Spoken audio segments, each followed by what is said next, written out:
गणेश चौथीको दिन नुहाई धुवाइकन गणेशजीको स्मरण गर्दै षोडशोपचार गरिन्।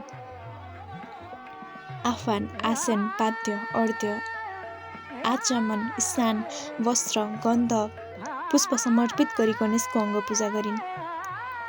विजयादशमीको दिन पनि नीलकण्ठ पक्षीको दर्शन गर्दा शुभ मानिन्छ भन्ने थाहा पाएर नीलकण्ठको खोजीमा गाउँ चाहरिन्। खरनादेखि परनासम्म अर्थात् 3 दिनसम्म छठको उपवास गरिन्। एक साग गमरीको खिर खाइन्। गङ्गा सागरमा गएर सूर्यलाई सान्ध्य अर्घ्य अर्पण गरिन् र भोलिपल्ट प्रातर्दिष्ट सूर्यलाई अर्घ्य दिइन्। छठको अनुष्ठानदेखि सजिया घाटे र विन्सरवा घाटेसम्म छठका गीत गाइरहन्। छठी मैयासँग आफ्नो माग मनौती गरिरहन्। आफ्नो भक्तिमा कहीँ आँच आउन दिइनन्। मनदेखि गरिन्। सब थोकमा अभ्यस्त भइन्। उपवासमा भोजनको क्षुधा र मनमा केही अर्थको लालसा उनलाई कहिल्यै भएन। ओझा, ज्योतिषी, वैद्य सब थोक भयो। अलिअलि विश्वासको पछि दगुरिन्। अलिअलि अन्धविश्वासको हात समाइन्। भनिदियो कसैले पुतपुत चराको मासु खायो भने बच्चा हुन्छ। 10-20 रुपैयाँ हातमा थमाएर नोकर चाकरलाई बाँसका झोकराहरूबाट पुतपुत चरा खोजी मारेर ल्याउन हराइन्। जीवनभर नखाएको मासु उनले यही बेला खाइन्। महिना दिनसम्म गरेर दर्जनौं पुतपुत चरा मायादेवीको नाउँमा बलि चढे। तर लछारेन केहीले। त्यसपछि मात्र बल्ल पालो डाक्टरको आयो। पतिले उनलाई लिएर दरभङ्गा गए। पहिलो पटक स्टेसन, रेल अनि सहरको मुखमा चुर्लुममा डुबेकी मायादेवी बडो खुसी देखिन्थिन्। उनलाई रित्तो कोखको दुःखभन्दा झकिझकाउ, झिलिमिली र भरिभराउ दरभङ्गाले आह्लादित तुल्याएको थियो। दरभङ्गामा डाक्टरी परीक्षण गराएपछि पत्तो यो लाग्यो खोट महिलामा होइन, पुरुषमै छ। घर फर्कँदै गर्दा रेलको एउटा डब्बामा मायादेवीका पतिले फरमान जारी गरिदिए। डाक्टरले जे भने त्यो घरमा नभन्नु, तँलाई घरमा जे भनुन् सहनु। विमुड भएर बाहिर हेरिरहेकी मायादेवीलाई पतिको कुराले क्षुब्ध बनायो।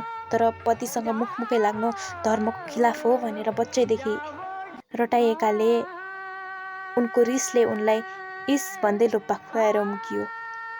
गाली गलौज, हेय र लाछनाको मात्रामा बढोत्तरी भएको थियो।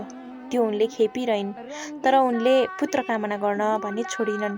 कुटी र कुण्डको आवागमनमा पनि कुनै व्यतिक्रम आएन। दोहोर्याई तेह्राइ जान्थिन्। साँझ बिहान जान्थिन्। फुर्सद बेफुर्सद सबैमा जान्थिन्। भजन र भक्तिमा लिप्त मायादेवीको साँझ अलिअलि गर्दै रातसम्म तन्कियो। साधु र सन्तहरूको साथसम्म तन्कियो। प्रवचन, आशीर्वाद, सल्लाह हुँदै थोरै गुफ्तगुमा पनि अल्झियो। र अन्त्यमा त्यही भयो जो हुनु त थियो, तर जसरी हुनु थियो त्यसरी नहुनु थियो। पारीबाट आएको एउटा साधुले एक दिन आफू नजिकै बोलाएर मायादेवीलाई फकाई फुलाई अनि नमानेपछि बलजफ्ती गर्यो। मायादेवीको आग्रह, विनय, अभ्यर्थना, प्रतिरोध सबै पराजित भयो। त्यस दिनदेखि उनी साधु र सन्तका पछाडि लाग्न छाडिन्। समग्र सन्तान मोह त्यागिन्। अफसोस यही भयो कि सन्तान मोह त्यागेपछि नै उनको कोख परिने सुरसार भएको थियो। मायादेवीका पतिको अहमले उनी गर्भवती भएको कुरा स्वीकारेन।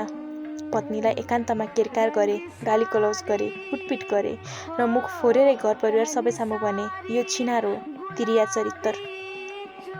मन नलागी सबैका अगाडि मुख फोरे, मबाट बच्चा हुनै सक्दैन। दरभङ्गामा डाक्टरलाई जचाउँदा यही भनेका थिए। त्यसपछि मायादेवीले रुँदै यथार्थ बनिन्। मायादेवीको यथार्थ बुझेर घरवालाहरूले घर निकाला गरिदिए। माइतीको शरण परिन्। मायादेवीका बाउ कनकनाथ पटक पटक मायादेवीका ससुराल गए। संवाद गर्ने परमदूर यत्न गरे। दुई परिवारबीच अनेक विवाद संवाद भए, तर पनि कुनै तेरिज हात लागेन।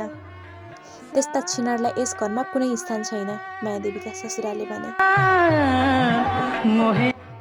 मायादेवीका पतिले पनि सही थापे। लाड कर पिया तोरे पर। रिस थाम्न मायादेवीका पिताले सकेनन्। यो भन्दा उता केही नभन्नु होला। छोरी मेरो कलेजोको टुक्रा हो, मलाई दुख्छ। अपनाउनुहुन्न भने गाली बेजती पनि नगर्नुस्। घर फर्किँदा आँखाभरि आँसु लिएर फर्किए। पिताका आँखाभरि आँसु देखेर मायादेवी विफल भइन्। आफ्ना कारणले पिताको शिर झुकेको उनलाई नमिठो लाग्यो, तर विकल्प केही थिएन मर्न बाहेक। तर त्यसो गर्न उनलाई ठिक लागेन। हृदयभरि क्रोध र आँसु। अनि आफैसँग एउटा गाडी लिएर मायादेवी ससुराल पुगिन्, पितालाई सम्म थाहा नदिकन। गाडीका चालक, कन्डक्टर अनि एकजना अर्को गरेर 3 जनालाई घरभित्र घुसाइन्। ससुरालमा उनको लोग्ने, ससुरा, नन्द, सासु सबै घोडा झैँ हिँडाउँदै उफ्रिँदै थिए। तर उनको क्रोधको लगाम नै हाबी भएको थियो। ठुल्ठुलो स्वरले चिच्याउँदै भनिन्, तिमीहरूले दिएका एक गहना, साडी, चोलो सबै छाडेकी छु। म मेरो आफ्नो पिताको सामान लिन आएकी। छ कसैको हिम्मत भने आऊ र मलाई रोकेर देखाऊ। मायादेवीलाई देखेर सबैजना हच्किए। हर कोठा चहरेर सामान उठाउनेलाई देखाइन्। पलङ र कुर्सी उठाउन भनिन्। पङ्खा र रेडियो उठ्यो। लमतन्न उचिरहेको रातो गलैँचा बैठक कोठाबाट उठ्यो। रसोईबाट थाल र बटुका, कहारी र कसौडी उठे। चम्चा र गिलास पनि छाडिनन्। हरेक कोठाका झ्यालबाट पुरानो हुँदै गएका भए पनि पर्दा उक्किए। सासूको गलामा झुन्डिराखेका मङ्गलसूत्र उठाइन्। ससुराका माझी औँलामा टल्किरहेको सुनको औँठी र देब्रे हातमा बेरिएको घडी झिक्न लगाइन्। नन्दको कानमा पिङ खेलिरहेको सुनको इयरिङ खुस्काइन्। पतिको औँठी, सिक्री, ब्रेसलेट, घडी सबै उतारिन्। अनि सबैका अनुहारी खोल्न गइन्। ल्याएका मध्ये कहाँ के कति सामान बाँकी छ सब उनलाई थाहा थियो। पति बनाउँदो कराउँदै थियो, हाम्रो इज्जतको अझ कति हुर्मत लिन्छेस्। मायादेवी व्यवस्था गर्दै कोठामा बढिन्, अनुहारी खोलिन्। पतिलाई बिहामा दिएको सुट उठाएर सुटकेसमा हालिन्। नफाटिकन अहिलेसम्म बचेको भए अन्डरवेयर र बनियान पनि हालिदिउन्। सासु र नन्दलाई दिएका बनारसी साडी हालिन्। बस चल्ने हो भने उनको ती 50 अरू आफन्त जसलाई साडी, चोली र प्यान्ट सर्टको कपडा राखेर ढोकेकी थिइन्, ती सबै फिर्ता लिदिउन्। घरबाट निस्कनै लाग्दा आँगनमा रेलवे र हुर्कुलस कम्पनीका एक थान साइकल थिए, त्यो पनि उठाउन लगाइन्। भरिभराउ गाडी लिएर उनी पिताका अघिल्तिर उभिन्। पितालाई ती सामानप्रति कुनै मोह थिएन। छोरीको अगाडिको जिन्दगी कल्पेर विरक्तिएका थिए उनी। मायादेवीले माइतीमै छोरो जन्माइन्। माइतीमा मातम जस्तो माहौल व्याप्त भयो। कनकनाथ हरदम उद्विग्न रहन्थे। घरभित्रै छिर्थे र ढोका ढक्क्याउँथे। तर चुनौतीको ढोका त हङ्ग थियो। बाहिर निस्कन्थे र लामो सास लिन्थे। जति नै लामो सास लिए पनि समस्याको ऐठनले न्याकेकै छ। नवजात छोरो खेलाइरहेकी छोरीको मुख हेर्छन्। छोरीको अनुहारको कान्तिले उनलाई कुनै शान्ति मिल्दैन। भनौँ नभनुको बीचमा एक दिन छोरी समक्ष केही भने। पिताका लम्बा चौडा कुरा सुनेपछि मायादेवीले भनिन्, नाइ बुबा, म मान्दिनँ। कनकनाथले कर गरेनन्। समय केही बित्यो। कनकनाथले हार मानेनन्। छोरी समक्ष गएर फेरि भने, दुःख पाउँछेस् छोरी। मायादेवीले यसपटक पनि मानेनन्। मायादेवीका दाजुभाइले पनि बिराएर भने। त्यसपछि कनकनाथले झुटका अस्त्रहरू फ्याँक्न लागे। भने, केही समयलाई हो छोरी, एकदम सुरक्षित ठाउँमा राख्न लगाउँछु। जनकपुरमै छ यस्तो ठाउँ, पछि फिर्ता ल्याउँला। मायादेवीको मन दोधारे भयो। आफ्नो गृहस्थी जीवनको लोभभन्दा पनि पुत्रका लागि आँटको लोभ उनले गरिन्। बिन बाबुको चेलो कसो होला?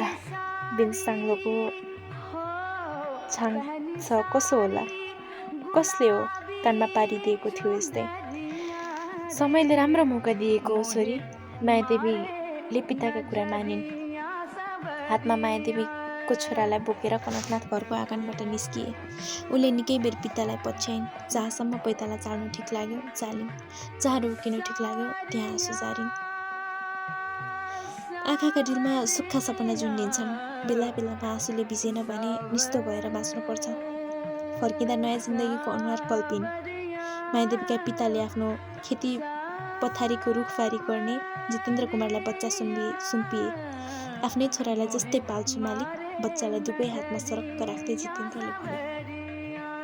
त्यतिले पुग्दैन, त्योभन्दा बढ्ता गरेर पाल्नु। नाम उताबाट ल्याए पनि थरतेरो हुनेछ यसको।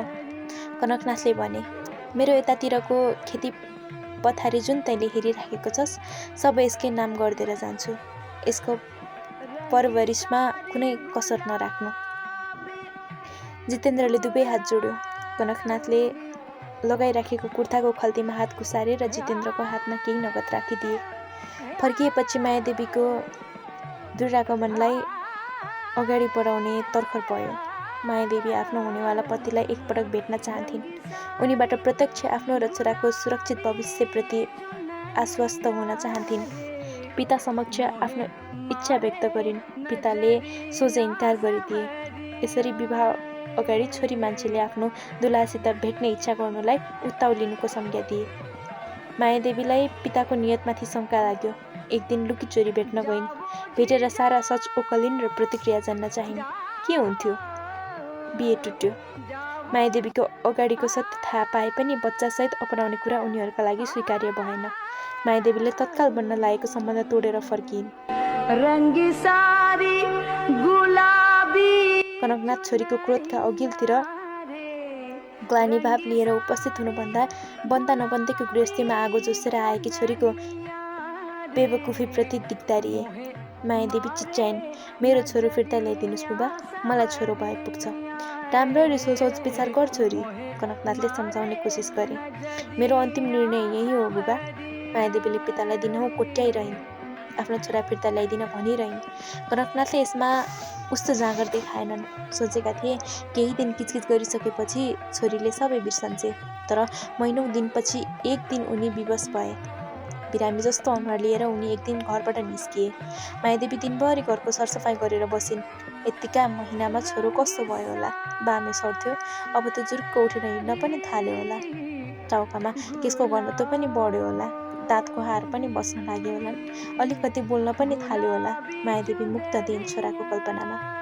भविष्यको लामो गोरेटोमा कल्पनाका नाजुक पैताला दौडाइन्। अलिकति त लडखडाइन् नै, तर धेरै जसो गोरेटोमा हिँड्नुको आनन्दै उठाइन्। अबदेखि यो छोरा नै मेरो जिन्दगी, जतिसुकै अपरिहार्य मानियोस्। बिहा अब मलाई स्वीकार्य हुने छैन। छोराको झोला सफाइ गरिन्। थाङ्नाहरू बटुलिन्। आँगनमा चेस्का चेस्की थिए। छोरालाई बित्छ भनी हटाइन्।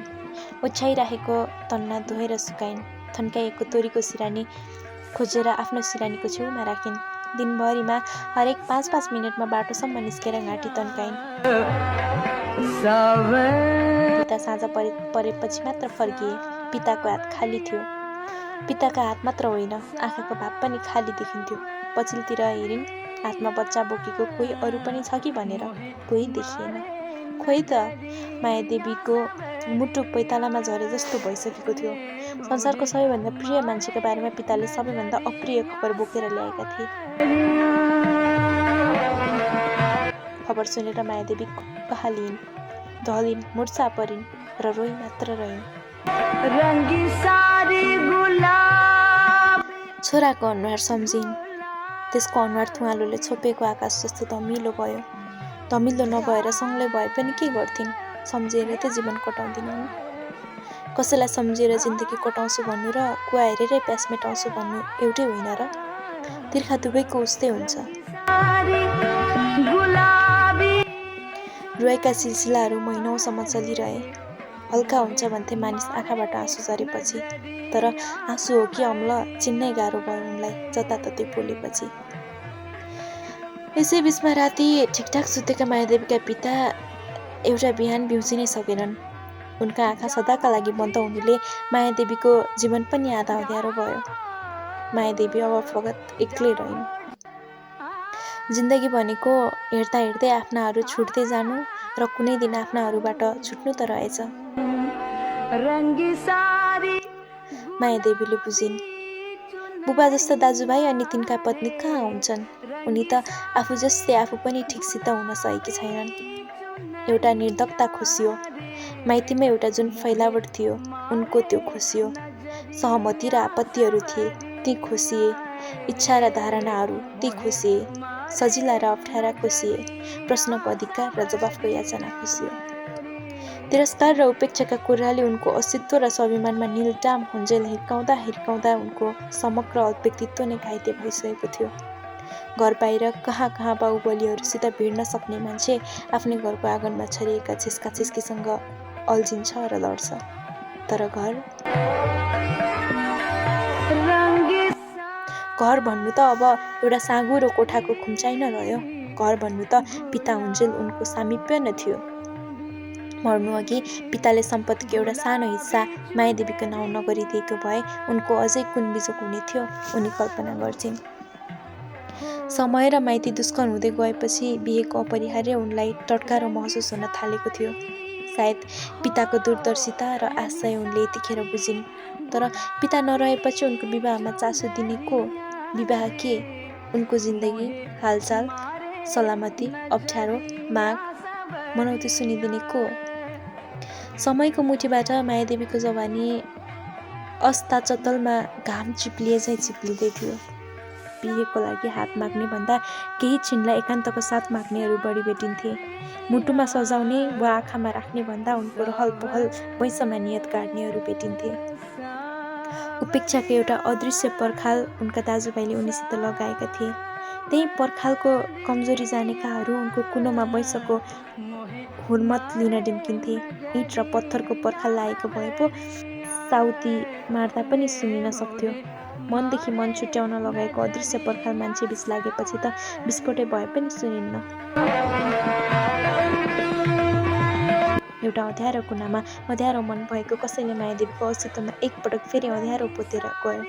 मायादेवीले भरपुर सङ्घर्ष गरिन्, चिच्याइन्, उफ्रिन्, आफूभित्र जति शक्ति थियो सबै खन्याइन्। उनको सङ्घर्ष, चिच्याहट, प्रतिरोध सबै अँध्यारोले सर्लक्कै चपाइदियो। अँध्यारोमा अनुहार चिनिएन। कोखमा त्यसले एउटा परिणाम छोडिदियो। पछि त्यो परिणामको नाम उज्याले अनुहार लगाएर राखिन्, प्रमिला।